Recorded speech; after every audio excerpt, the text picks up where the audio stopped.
Good morning students.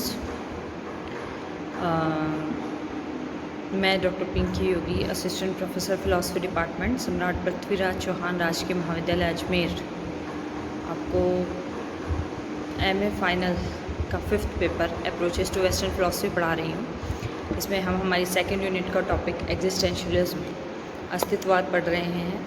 अस्तित्ववाद के भी 4 दार्शनिकों में से तीसरा दार्शनिक जॉन पॉल सार्त्र हम पढ़ रहे हैं। पिछली क्लास में हमने ये देखा था कि कौन सी 3 सत्ताएं हैं जिन्हें सार्त्र स्वीकार करता है।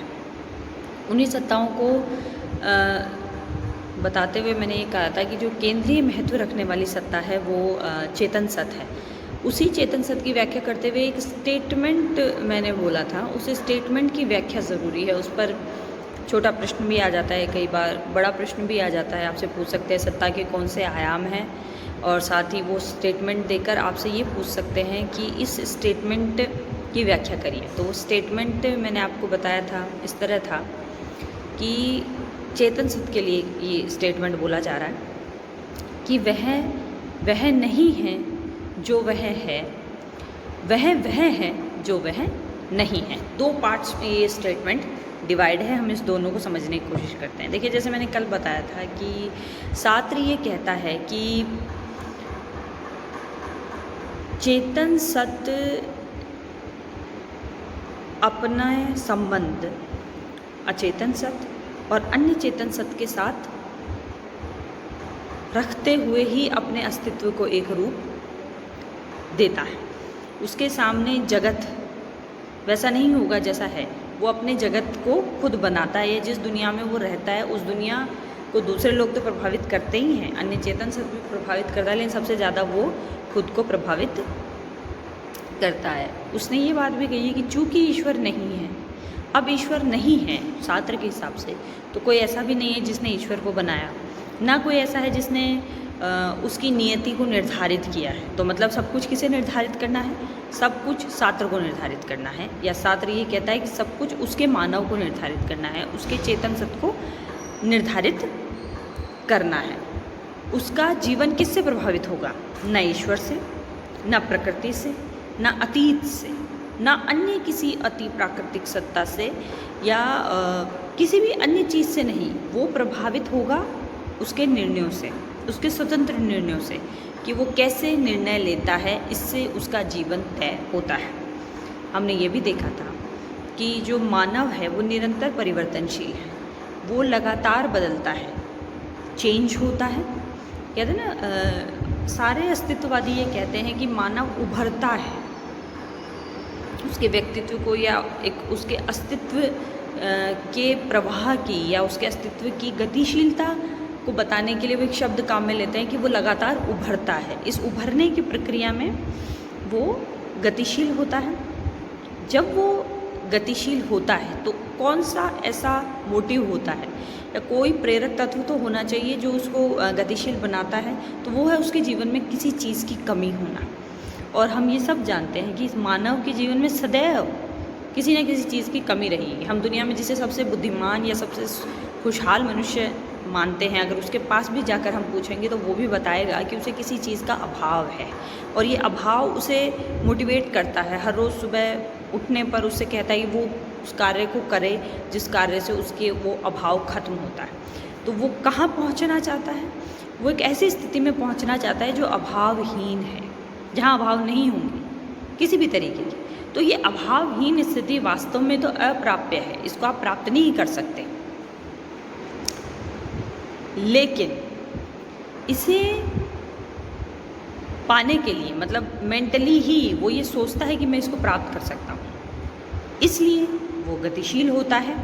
और ये गतिशील होने पर ये चीज़ निर्धारित होती है कि वो बदलेगा।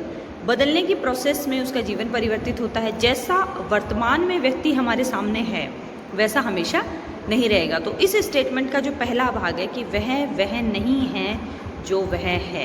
क्यों? क्योंकि वो तो बदलने वाला है। जैसी मैं आज हूँ वैसी आगे नहीं रहूँगी, जैसी मैं दिख रही हूँ वैसी मैं नहीं रहूँगी, क्योंकि मैं बदल जाऊँगी।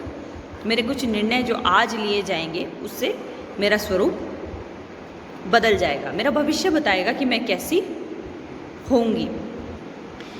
अब दूसरा स्टेटमेंट है वह है जो वह नहीं है।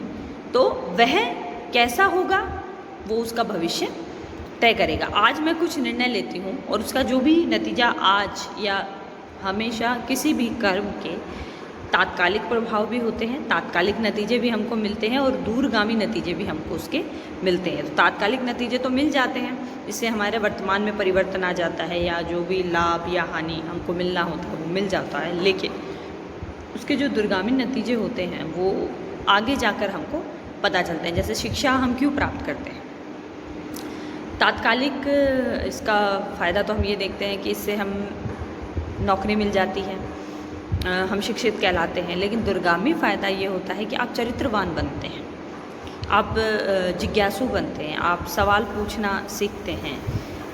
एक अच्छा मानव बनने के लिए ज़रूरी है कि आप अध्ययन करें, चिंतन करें, कुछ लोगों से इंटरेक्ट करें जो शायद चेतना के स्तर पर या बुद्धि के स्तर पर आपसे थोड़े आगे हैं, जिन्होंने दुनिया देखी है या जिनका कोई अनुभव है।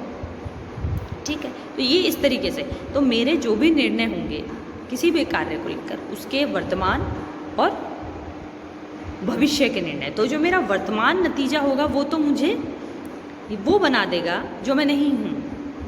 ठीक है, मैं वह नहीं हूँ जो मैं हूँ, क्योंकि मैं बदल जाऊँगी। और मेरा दूरगामी नतीजा मुझे ये बताएगा कि मैं वो हूँ जो मैं नहीं।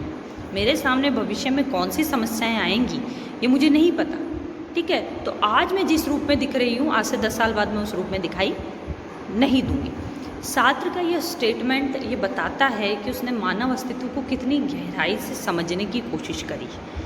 अगर कोई व्यक्ति जितनी भी तकलीफ़, जितनी भी अनुभूतियाँ, वो चाहे अनुकूल हो चाहे प्रतिकूल हो, उन्हें सह लेता है, तब तो वो प्रामाणिक जीवन जीता है।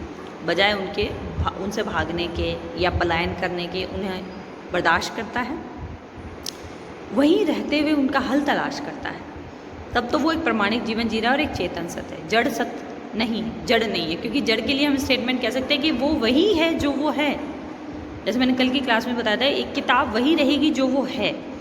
इसके अलावा अगर आप उसको फाड़ेंगे या किसी भी तरीके से इस्तेमाल करेंगे तो वो कुछ और रूप ले लेगी, लेकिन वो उस लायक भी नहीं रह जाएगी। तो बहुत गहराई से सार्त्र ने इसको समझा और इस स्टेटमेंट को बताया। एक मनुष्य कैसे जड़ में कन्वर्ट हो जाता है ये आगे हम देखेंगे। सार्त्र ने एक बैड फेथ या आत्म प्रवंचना करके एक टर्म दिया है, वो हम नेक्स्ट क्लास में कभी डिस्कस करेंगे। लेकिन उससे पहले यहीं पर हमारी एक चीज़ खत्म नहीं होती है, वो है अभाव की चेतना। सार्त्र ने मानव चेतना को बहुत गहराई से विश्लेषित किया है। हालांकि ऐसा नहीं कि सार्त्र ऐसे पहले हैं, हुसर्ल आपके एक फिलोसफर हैं, उसकी फेनोमेनोलॉजी हमको पढ़नी है। उन्होंने मानव चेतना को बहुत गहरे से स्टडी की। हालांकि उससे पहले ब्रेंटानो एक फ़िलासफ़र हैं, उन्होंने भी उसे स्टडी किया, लेकिन वो हमारे कोर्स में नहीं है। हुसर्ल हमारे कोर्स में है। हालांकि हुसर्ल ब्रेंटानो से प्रभावित हैं और लगभग सारे अस्तित्ववादी दार्शनिक हुसर्ल से प्रभावित हैं। इवन उसके स्टूडेंट तक रहे हैं कई। ठीक है, तो ये चेतना का विश्लेषण करते हुए जिस शब्द को मैंने काम में लिया है वो है अभाव की चेतना। तो ये जो अभाव की चेतना है ये और गहराई से हम हमारी नेक्स्ट क्लास में देखेंगे कि अभाव की चेतना की बात करते हैं तो कौन सी चीज़ें हैं जो हमारी चेतना को कंस्ट्रक्ट करती है, जो हमारी चेतना को बनाती है और सीमित भी करती है। हम जानते हैं कि हम एक ऐसे जगत में रहते हैं जहाँ हमारी स्वतंत्रता निर्बाध नहीं है। मतलब ऐसी हमारी स्वतंत्रता नहीं है कि कोई इस पर रोक न लगाए। हमारी स्वतंत्रता सीमित है, जिसे अन्य चेतन जो हमारी तरह चेतन हैं, अस्तित्ववान हो सकते हैं, वो रोक देते हैं। या जड़ वस्तु भी कई बार हमारी स्वतंत्रता को रोक देती है। जैसे मैंने मोबाइल फ़ोन है, इसने बहुत सारे लोगों को एक तरीके से अपने अधीन कर लिया, अपना गुलाम बना लिया। हालांकि लोगों को नहीं पता ये कैसे हो रहा है, लेकिन ये हो रहा है कि आप बिना फ़ोन के नहीं रह पाते। या और भी कई तमाम तरीके की मशीन है जिन्होंने मानव को अपने अधीन कर लिया है। तो एक तरीके से मानव अपने चेतन स्तर से गिर के जड़ स्तर पर आ गया है। ठीक है, तो ये हमने आज इस स्टेटमेंट को समझा। मैंने जो नोट्स दिए हैं आप उसे पढ़ेंगे तो बहुत सिंपल शब्दों में उसमें लिखा है, इसमें आपको और क्लियर हो जाएगा।